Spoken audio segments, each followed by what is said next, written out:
What is up, everyone? Welcome back to the channel. Good morning. Welcome into the show. It is August 26th, Christmas Eve, if you will. We'll get into that a little bit later. But welcome back to the channel. If you're new here, make sure you guys are all subscribed down below. Smash that like button, and feel free to follow me on X, Twitter, all that good stuff. Discord, we have links down below for that as well. And we're going to get into the picks for August 26th, a little bit shorter of a card.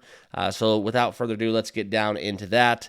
But I did say it was Christmas morning, and that is because week 0 is in the books.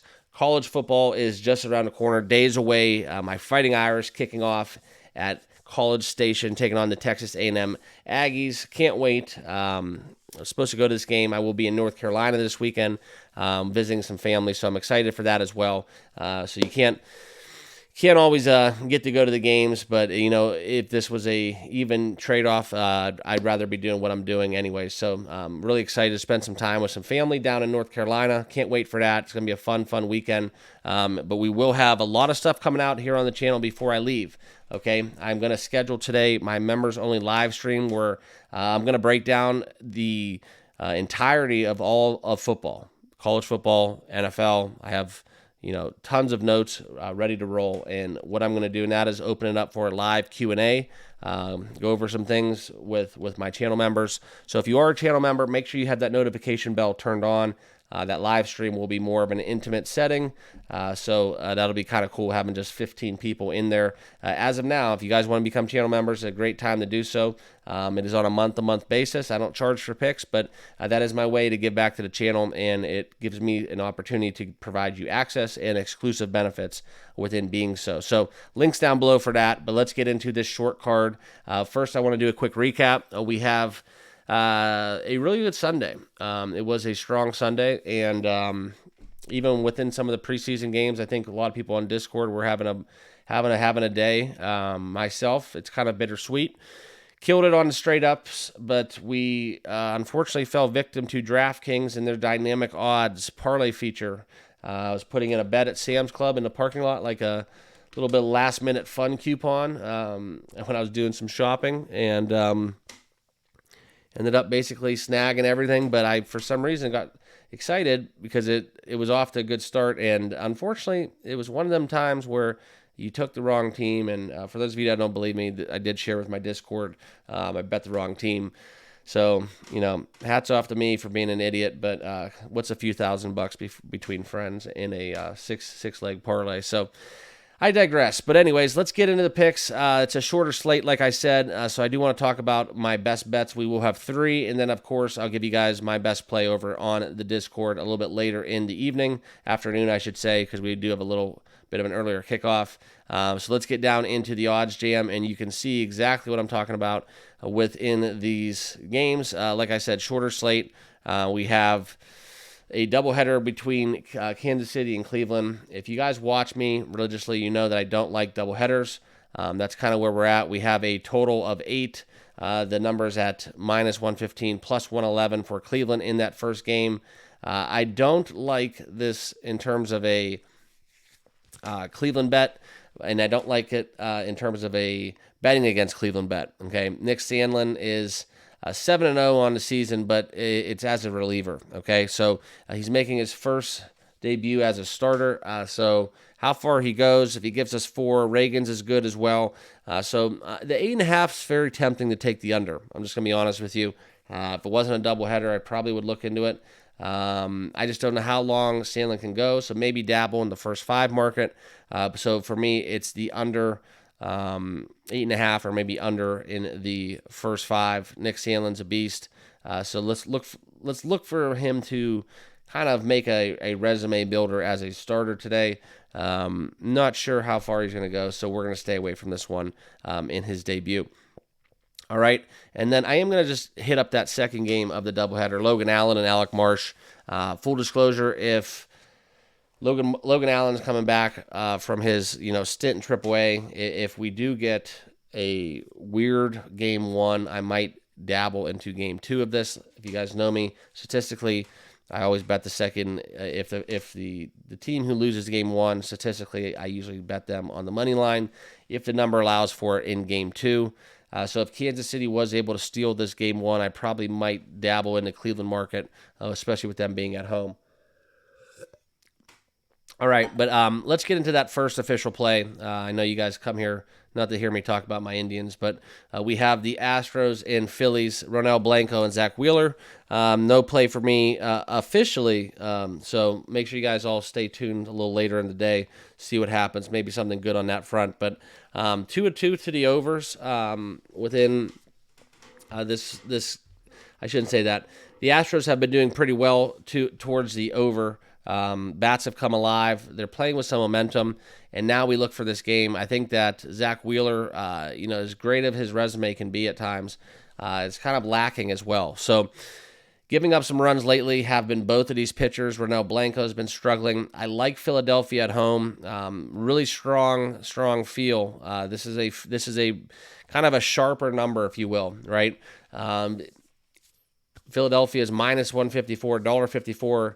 Hosting the Houston Astros and arguably their best pitcher, if not their best pitcher. So it's a little bit fishy, and I think the numbers really dictating kind of where the market is. I think that the Phillies are the play here.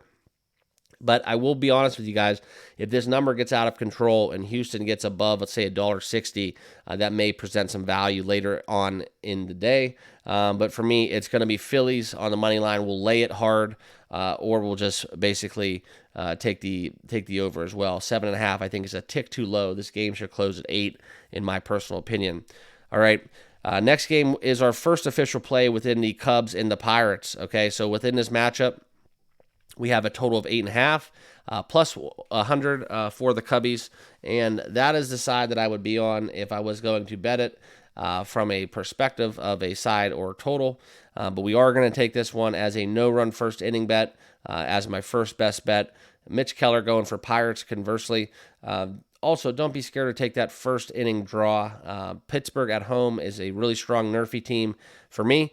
So that's where we're going to be at. Love the no-run first inning bet in Pittsburgh tonight, hosting the Chicago Cubs. So that'll be my first best bet.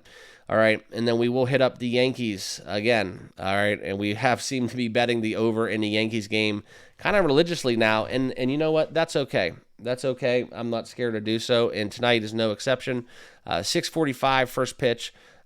Mitchell Parker and the Washington Nationals going against the Nestor Cortez-led Yankees. Cortez has been bouncing back a little bit. His ERA has kind of settled off.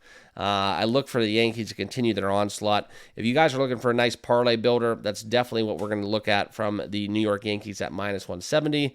But in that number in itself, not really going to get involved too much with that. So staying away from this game, but it would be Yankees or nothing, obviously. Okay, Blue Jays, Red Sox, that'll be our next game to talk about. We have a total set at 9. The money line is pretty much a $1.50 for Boston. I do like Jose Barrios and Nick Pivetta. The matchup's kind of a coin flip, so there is some value on the Blue Jays here, just being honest. But Boston's been kind of playing strong ball, especially at home. You look at what happened within the game. When they rolled out Tanner Houck going against the Arizona Diamondbacks, which are a team that really, quite frankly, have been on fire as of recent. I look for the Boston Red Sox possibly on a zigzag here. $1.53, it's not too much, but you know what? It's still not low enough for me to take them on the money line. I don't trust them full well, so I'm staying away from this one. However, I do like possibly taking the Blue Jays here, maybe steal one in the first 5 if this one gets over, say, $1.50. So a couple avenues you can go down within that game, but no official play. All right, Braves and Twins. Bailey O'Bear has been fantastic, hosting Max Fried and the Braves. This is a coin flip game. No Austin Riley. The Braves are kind of a little bit in a funk. I'm not going to get involved with this one. This is another strong no-run first inning candidate bet. There's some good value on that. The total set at 8.5. There's a big discrepancy between whenever you can find an over at 7.5 and then the other side, the under is at 8.5. It always gives me pause, and I think that's what we're seeing right now.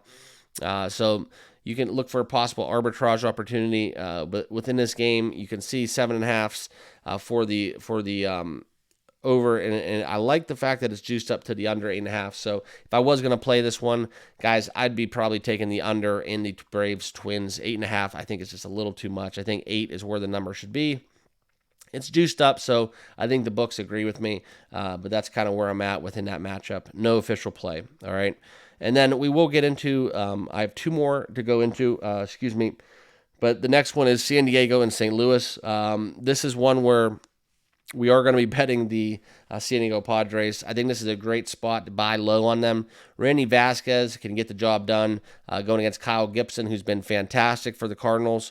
But there was something weird going on with San Diego. I think they're going to build off this momentum we had yesterday from that walk-off home run. And my biggest thing going with San Diego is sometimes you take care of business. They probably, who says they... I'm just worried about them maybe a little bit partying too much last night with that walk-off. That's the only thing that really makes me nervous. That does happen, especially Sunday Fun Day. If you guys ever played, you know what I'm talking about. So kind of what we're looking at. And if they can get outside of that, maybe shake it off. I think they go into St. Louis, and I think they take care of it from an offensive standpoint. They've just been held back a little bit, and I don't like that in terms of, when I'm going to back a team, I want them to score pretty much. I want to see crooked numbers or consistent scoring in each frame of the game, okay? Not just one big 3-run blast to just kind of seal the deal. That's not how I want to back a team, but I think they can get it done behind Randy Vasquez, and today's all about value, right? We cashed, we made some units, and today I'm going to try to stack some value, and that's kind of where we're at. So anytime I can get San Diego in a coin flip, I know they're on the road, I'll take it. I like the fact that we're going to get into this next game within Chicago and Detroit, right? Detroit hasn't really named a pitcher. I think they may have, but I don't know if that's going to be officially the guy that's going to be going. But give me the White Sox. Okay, we're going to take a flyer on the White Sox tonight, plus 135 on the money line. Davis Martin, his game logs have been pretty decent, and I think that we might catch the Tigers sleeping on this one. And, who knows? Maybe the White Sox get killed. They lose 10-1. I don't really care. We're going to take a flyer on them, plus 135. Grab that value. And I'm not mad at you if you do want to take some run line, minus 120 at a plus 1.5 number. That's also available as an option, but that will be my third and final best bet, okay? Rockies, Marlins, Edward Cabrera, that's always going to be an over when we're in Colorado. Okay, so you can see right here, guys, that's a little bit low for me at 10.5, where you can find that. But 11, I'm not going to get involved. So if you can get this number around 10, if you shop around, that would be a play for me. But otherwise, we're going to stay away from this one. Possibly even take a look for a live opportunity, taking a live total if we get through the first unscathed. That's always an option as well. Okay, and then the final game we're going to talk about is Tampa Bay in Seattle. This is Bryce Miller and Ryan Pepio. A lot of storylines in this one. This is Randy Arozarena, his former team, going in this matchup. I personally think Seattle's building on something very special. I know they're about 500. This is a team amongst even ranks in terms of record, but I do like Bryce Miller just a touch more than Ryan Pepio. So for me, I would be backing Seattle. I think this is where we get them at a cheaper spot than you normally would, and Seattle's been hitting the baseball. So give me them at home. Also, you could look into the under. As always, we take Seattle Mariners unders right here on the channel. 7's a little too low for me. 7's a little too low for me with this pitching matchup. I'm not going to take 7s and bite on that when we have two guys that, quite frankly, are at some points in the season, they're at, 4 ERAs, and being sub 4 on that ERA, I'm not going to get involved. So that'll about do it. That'll wrap up my final plays, guys. Appreciate you guys watching. Here is the picks. As always, stick around and tune in for that Discord play of the day. That'll be out around lunchtime. But I appreciate you all watching. Make sure you guys subscribe, turn on notification bell, all that good stuff. And we'll see you guys all tomorrow. Good luck with your picks. Cheers.